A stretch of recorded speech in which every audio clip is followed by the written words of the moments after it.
Hello my dear students and welcome back to the channel. आज की class में हम कंटिन्यू करेंगे अपना सेमेस्टर नंबर 1 का पेपर एनईपी के हिसाब से फाइनेंशियल अकाउंटिंग। पिछले वीडियोस के अंदर हम पढ़े थे financial statements of sole proprietorship. आज उसी टॉपिक को कंटिन्यू करेंगे और हम पढ़ेंगे कुछ एडजस्टमेंट्स।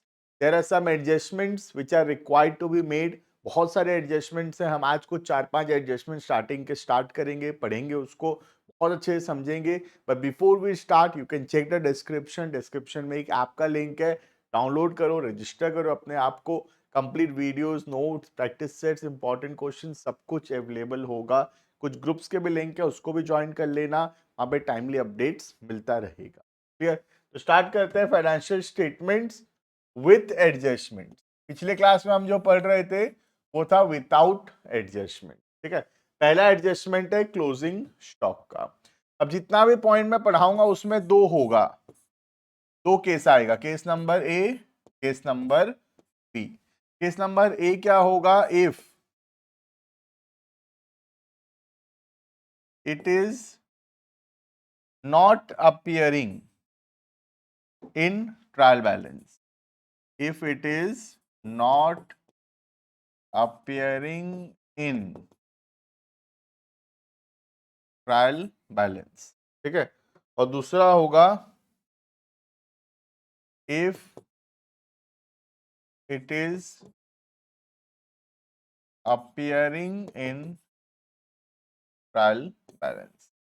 तो अगर क्लोजिंग स्टॉक ट्रायल बैलेंस के बाहर है तो क्या होगा, और अगर क्लोजिंग स्टॉक ट्रायल बैलेंस के अंदर है तो फिर क्या होगा? ठीक है, तो अगर क्लोजिंग स्टॉक ट्रायल बैलेंस के बाहर है, जैसे ये ट्रायल बैलेंस दिया है और क्लोजिंग स्टॉक ऐसे ट्रायल बैलेंस के बाहर है, तो उसका हमेशा दो ट्रीटमेंट होगा। ठीक है, और अगर क्लोजिंग स्टॉक ट्रायल बैलेंस के अंदर है, जैसे यहां दिया है क्लोजिंग स्टॉक ट्रायल बैलेंस के अंदर, तो फिर उसका सिर्फ एक ही ट्रीटमेंट होगा। क्लियर है? तो कोई भी चीज कभी भी अगर ट्रायल बैलेंस के बाहर रहा तो उसका दो ट्रीटमेंट होगा, और अगर वो चीज ट्रायल बैलेंस के अंदर रहा तो उसका सिंगल ट्रीटमेंट होगा। ठीक है, ये लॉजिक हमेशा काम करेगा पूरे चैप्टर में। तो इसको ब्रह्मास्त्र मानो, इसको मेन लॉजिक मानो, और इसके हिसाब से ही पूरा चैप्टर हम लोग बनाने वाले हैं। क्लियर है ये? तो स्टार्ट करते हैं अपना टॉपिक को। देखना, तो क्लोजिंग स्टॉक अगर ट्रायल बैलेंस के बाहर है तो इसका कितना ट्रीटमेंट होगा? इसका दो ट्रीटमेंट होगा। पहला ट्रीटमेंट क्या होगा? याद है पिछले क्लास में पढ़े भी थे ये। क्लोजिंग स्टॉक जो है कहाँ आएगा? ट्रेडिंग अकाउंट के क्रेडिट साइड में। ठीक है, तो it will be recorded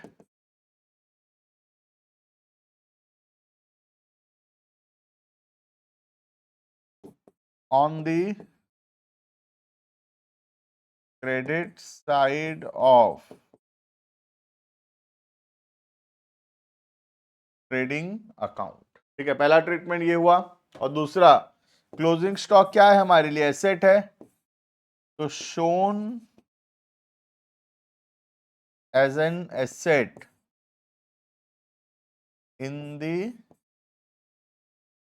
balance sheet. Balance sheet के एसेट साइड पे आएगा। ठीक है, तो अगर क्लोजिंग स्टॉक ट्रायल बैलेंस के बाहर है तो उसका दो ट्रीटमेंट होगा। दो ट्रीटमेंट क्यों हो रहा है? क्योंकि क्लोजिंग स्टॉक अगर ट्रायल बैलेंस के बाहर है मतलब उसका लेजर नहीं है, और लेजर नहीं है इसका मतलब जर्नल नहीं है। तो जो चीज का जर्नल एंट्री पास हुआ ही नहीं है वो चीज ट्रायल बैलेंस के बाहर है, और अगर जर्नल नहीं हुआ है तो उसका अभी दो ट्रीटमेंट करना पड़ेगा। क्लियर है? दूसरा, अगर क्लोजिंग स्टॉक ट्रायल बैलेंस के अंदर है, तो अगर क्लोजिंग स्टॉक ट्रायल के अंदर है तो इसका मतलब जो परचेज है वो ऑलरेडी एडजस्ट हो चुका है by the amount of closing stock.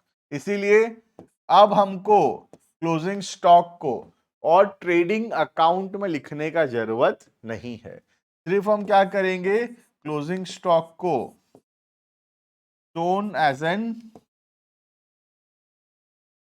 Asset in the balance sheet. Balance sheet में सिर्फ एसेट साइड पे हम इसको शो करेंगे। क्लियर है?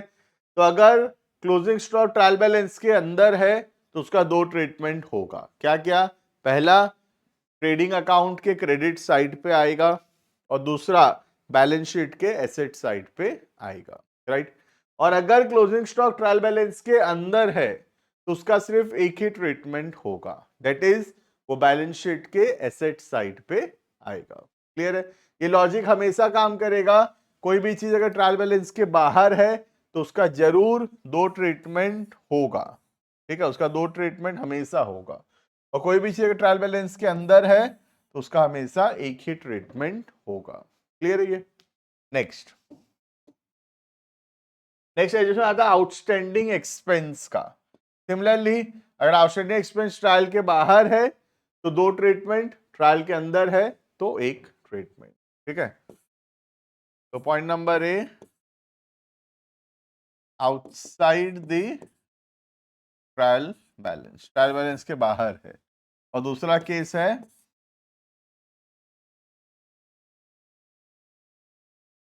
Inside the trial balance. Clear? अब अगर बाहर है तो इसका दो ट्रीटमेंट होना है। फिर दो ट्रीटमेंट क्या क्या होगा देखना। सबसे पहले इसका एंट्री सोचो, एंट्री से इसका लॉजिक है। एंट्री क्या? आउटस्टैंडिंग एक्सपेंस का entry, expense account debited to outstanding expense account, ठीक है। तो एक्सपेंस इंक्रीज हो रहा है इसीलिए डेबिट हुआ, और आउटस्टैंडिंग एक्सपेंस हमारे लिए लाइबिलिटी है इसीलिए क्रेडिट हुआ, ठीक है। तो पहला ट्रीटमेंट होगा क्योंकि एक्सपेंस इंक्रीज हो रहा है तो added to the expense, expense में हम प्लस करेंगे। अब वो एक्सपेंस अगर डायरेक्ट एक्सपेंस है तो ट्रेडिंग में रहेगा, अगर इनडायरेक्ट एक्सपेंस है तो पीएल पे रहेगा, ठीक है। और दूसरा ये क्या है? हमारे लिए लाइबिलिटी है, तो दूसरा ट्रीटमेंट होगा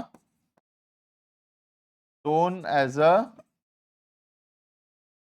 liability in balance sheet. Balance sheet में लाइबिलिटी में शो किया जाएगा। क्लियर? तो अगर आउटस्टैंडिंग एक्सपेंस ट्रायल बैलेंस के बाहर है तो उसका दो ट्रीटमेंट, पहला एक्सपेंस में ऐड हो जाएगा और दूसरा लाइबिलिटी साइड में आएगा बैलेंस शीट।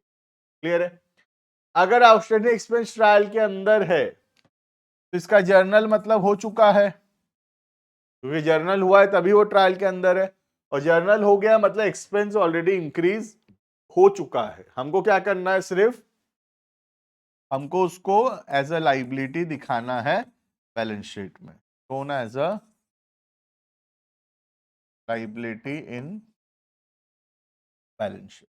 तो बहुत ध्यान देना हमेशा कोई भी चीज कि वो ट्रायल बैलेंस के अंदर है कि ट्रायल बैलेंस के बाहर है, क्योंकि ट्रायल बैलेंस के अगर अंदर हुआ तो उसका एक ही ट्रीटमेंट होगा, और अगर ट्रायल बैलेंस के बाहर हुआ तो उसका दो ट्रीटमेंट होगा हमेशा।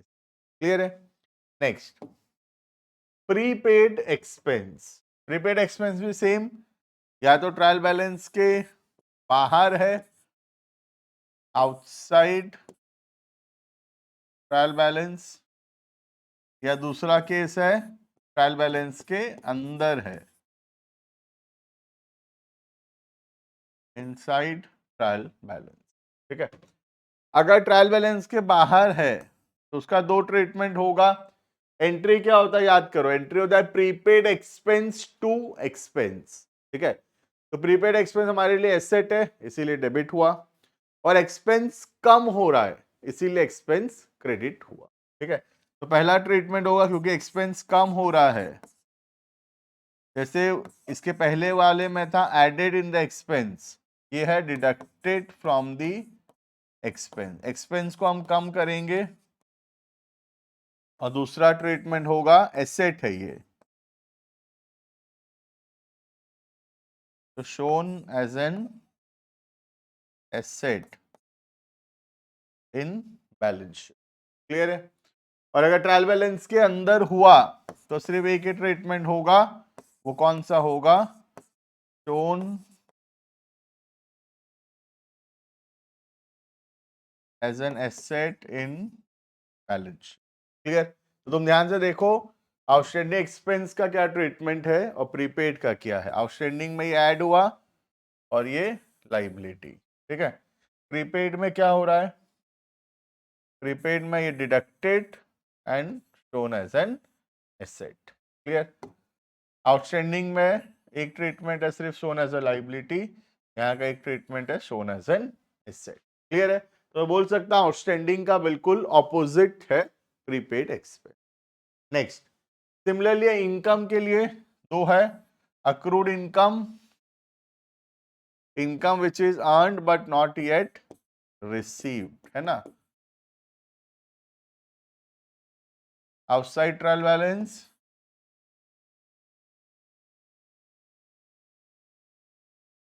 इनसाइड ट्रायल, ठीक है। अब जब आउटसाइड ट्रायल बैलेंस है तो इसका दो ट्रीटमेंट डिपेंड करता है उसके जर्नल एंट्रीज पे। जर्नल एंट्री क्या है? Journal entry accrued income to income. तो एक्रूड इनकम हमारे लिए एसेट है, इसीलिए डेबिट हुआ। और दूसरा इनकम इंक्रीज हो रहा है, क्योंकि इनकम इंक्रीज हो रहा है इसीलिए इनकम क्रेडिट हुआ। ठीक है, तो इनकम इंक्रीज हो रहा है तो एडेड टू द इनकम, और दूसरा एसेट है।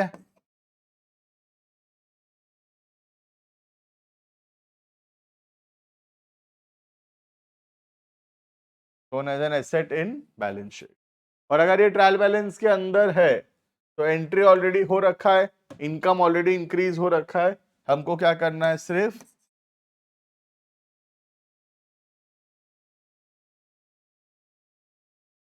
shown as an asset in balance sheet. Clear है? और इसका ठीक उल्टा कॉन्सेप्ट है अनअर्न्ड इनकम, जो था income earned, sorry income not earned but received in advance. जो इनकम अर्न नहीं हुआ है लेकिन एडवांस में मिल गया है उसको बोलते हैं अनअर्न्ड इनकम।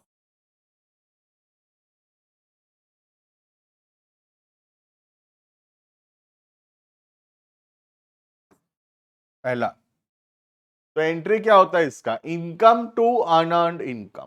तो इनकम कम हो रहा है इसीलिए डेबिट हुआ, तो ट्रीटमेंट भी वैसे ही डिडक्टेड फ्रॉम इनकम। और दूसरा लाइबिलिटी इसीलिए क्रेडिट हुआ,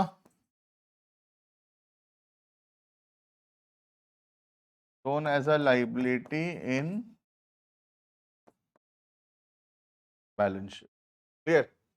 और यहां पे सिंगल ट्रीटमेंट क्या होगा, सिर्फ shown as a liability in balance sheet. Clear है ये? तो ये हो गया ट्रीटमेंट ऑफ अनअर्न्ड इनकम। देखना, अगर मैं चारों को समराइज करूं, outstanding expense, prepaid expense, accrued income और लास्ट है अनअर्न्ड इनकम। ठीक है,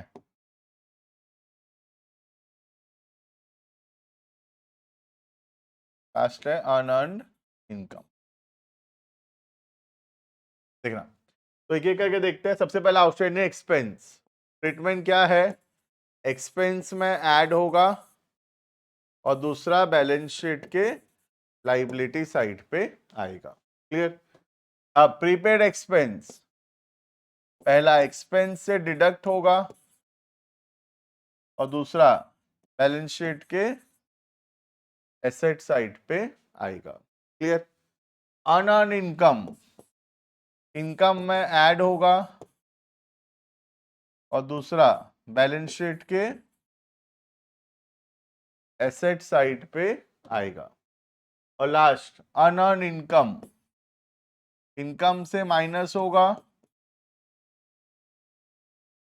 और दूसरा बैलेंस शीट के लाइबिलिटी साइड पे आएगा। तो this is the treatment of outstanding, prepaid, accrued and unearned income. Clear है? ये हो गया कब, जब ट्रायल बैलेंस के बाहर है। और अगर ट्रायल बैलेंस के अंदर है तो फिर तो ये एक ही ट्रीटमेंट होगा, राइट? ये सिर्फ एक ही ट्रीटमेंट होगा, that is shown as a asset और शोन एज अ लाइबिलिटी। ये एक ही ट्रीटमेंट होगा अगर ट्रायल बैलेंस के अंदर हुआ। क्लियर है? तो this was all about adjustments related to closing stock, outstanding expense, prepaid expense, accrued income and unearned income. Clear है? बाकी मिलता है आने वाले क्लासेस के अंदर, और भी बहुत सारे एडजस्टमेंट्स है, हम इसको कंटिन्यू करेंगे नेक्स्ट क्लासेस में। अभी के लिए इतना। Thank you and bye bye.